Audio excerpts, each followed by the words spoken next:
வணக்கம் நேயர்களே. இலங்கை அரசாங்கம் ஒரு முக்கியமான சந்தோஷமான விடயத்தை உலகத்துக்கு அறிவித்திருக்கிறது.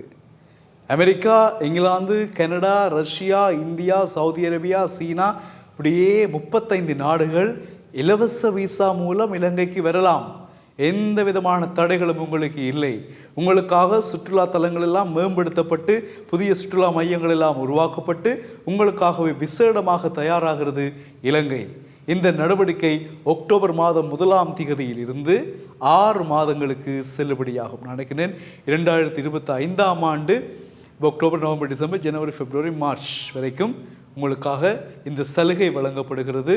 35 நாடுகளைச் சேர்ந்தவர்களுக்கு இலவச விசா மூலம் நீங்கள் இலங்கைக்குள் வரலாம். இந்த அரிய வாய்ப்பை பயன்படுத்த வேண்டாம். இந்த வாய்ப்பை அரசாங்கம் இப்பொழுது தந்திருக்கிறது. எந்த அரசாங்கம்? நடப்பில் எங்களை ஆண்டு கொண்டிருக்கக்கூடிய ரணில் விக்ரமசிங்கவனுடைய அரசாங்கம் தந்திருக்கிறது. அதுதான் குறிப்பிடத்தக்க விடயம். அப்போ நாங்கள் மிகுதியை புரிந்து கொள்ளலாம். நீங்கள் உங்களுக்கு தெரியும் நிறைய விஷயங்கள் ஷேர் பண்ணுங்கள். ரைட். இப்போ என்ன சொல்லணும்னு சொன்னால், சுற்றுலா அபிவிருத்தி என்ன செய்கிறாங்க? சுற்றுலா அபிவிருத்தி திணைக்களம் இலங்கையில் எந்தெந்த இடங்களை இன்னும் அழகாக மாற்றலாம், சுற்றுலா அபிவிருத்தி மையங்களாக மாற்றலாம், அழகாக்கலாம், அல்லது இரவு விடுதிகள், இப்படியான லைட்ஸுகள், தாமரை கோபுரம் உட்பட சகல விதமான இடங்களையும் இன்னும் பிரமாண்டமான முறையில் சுற்றுலா பயணிகளை கவரும் விதத்தில் அலங்கரிக்க தயாராக இருக்கின்றார்களாம். இலங்கைக்கு இப்பொழுது வந்து கொண்டிருக்கக்கூடிய சுற்றுலா பயணிகளும் அதிகமானவர்கள் தான்.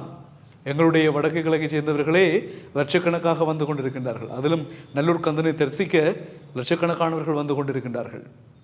அப்படி இருக்க இன்னும் ஒரு வரப்பிரசாதமாக வருகின்ற செப்டம்பர் மாதம் 21ஆம் தேதி என்ன நடக்கப் போகிறது? இலங்கையில் தேர்தல் நடக்கப் போகிறது. அப்போ தேர்தல் காலங்களுக்குள் இது இடம்பெறவில்லை. தேர்தல் முடித்து அக்டோபர் மாதம் 1ஆம் தேதியிலிருந்து 6 மாதங்களுக்கு இது நடைமுறைப்படுத்தப்படுகிறது. ஆக இந்த அரசாங்கத்தினுடைய நடவடிக்கை அதிகமாக சுற்றுலா பயணிகளை இலங்கைக்குள் கொண்டு வர வேண்டும். சுற்றுலா மூலமான வருமானத்தை அதிகமாக உழைக்க வேண்டும். அதற்காக சுற்றுலா தலங்கள் எல்லாம் அபிவிருத்தி செய்யப்படுகின்றன, அழகாக்கப்படுகின்றன. நாங்கள் சொன்னது போல் அமெரிக்கா, இங்கிலாந்து, கனடா, அதேபோல் இந்தியா, ரஷ்யா, சீனா, சவுதி அரேபியா, மத்திய கிழக்கு நாடுகள் எல்லாவற்றிற்குமாக எல்லா நாடுகளும் இலவச விசா மூலம் இங்கே வரலாம். இதுதான் முக்கியமாக சொல்லப்பட்ட விஷயம். இது தேர்தலுக்கு பிறகு மாறுமா இல்லையா என்பதை என்ன கேட்கக்கூடாது. என்னென்னு சொன்னால், இப்போ ரணில் விக்ரமசிங்கே அரசாங்கம் சொல்லியிருக்கக்கூடிய விஷயம்தான் இது.